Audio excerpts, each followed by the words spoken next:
ശരിക്കും ഈ ജീവിതശൈലി മാറ്റങ്ങൾ ഇതിന് ഉപകാരപ്പെടും എന്നുള്ളതാണ് ഒരു നല്ലൊരു മെജോറിറ്റി പറയുന്നത്.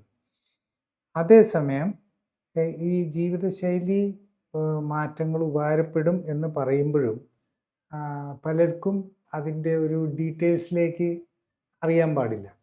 അപ്പം ഇപ്പം സാധാരണ റുമാറ്റോയിഡ് പേഷ്യൻസ് ആണെങ്കിൽ അവരോട് ഇപ്പം ജീവിതശൈലി മാറ്റണം അല്ലെങ്കിൽ അതിൽ ചേഞ്ചസ് വരുത്തണം എന്ന് പറയുന്നത് ഇപ്പോൾ ഉള്ള സാധാരണ കിട്ടുന്ന ട്രീറ്റ്മെൻറ്റ്സിൽ ഉള്ളതാണോ അല്ലെങ്കിൽ അതിൽ കുറവുണ്ടോ?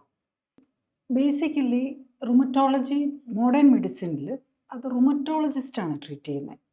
ഈ റുമറ്റോയിഡ് ആർത്രൈറ്റിസ്, റുമാറ്റിസം എന്ന് പറഞ്ഞു കഴിഞ്ഞ് കഴിഞ്ഞാൽ ഒരു കൊളാജൻ വാസ്കുലാർ ഡിസീസ് എന്ന് പറയും.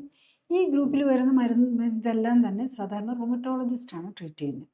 അപ്പോൾ റുമറ്റോളജിസ്റ്റിൻ്റെ ട്രീറ്റ്മെൻറ്റ് എന്ന് പറഞ്ഞു കഴിഞ്ഞാൽ ഇപ്പോൾ ഒത്തിരി പുതിയ പുതിയ മരുന്നുകൾ വന്നുകൊണ്ടിരിക്കുക. മരുന്നുകൾ എന്ന് പറഞ്ഞാൽ ഇതെല്ലാം immunosuppressants, pain killers, immunosuppressants, ഇമ്മ്യൂണോമോഡുലേറ്റേഴ്സ്.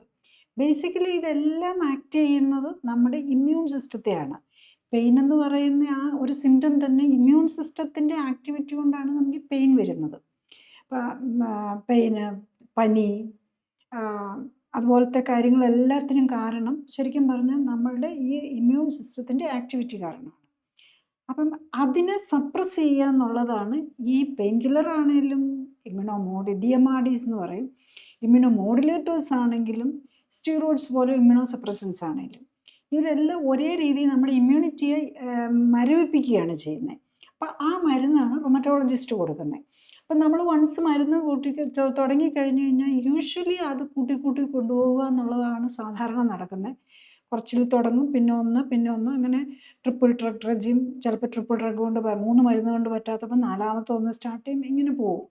പിന്നെ അതുപോലെ ഇപ്പോൾ ലേറ്റസ്റ്റായിട്ട്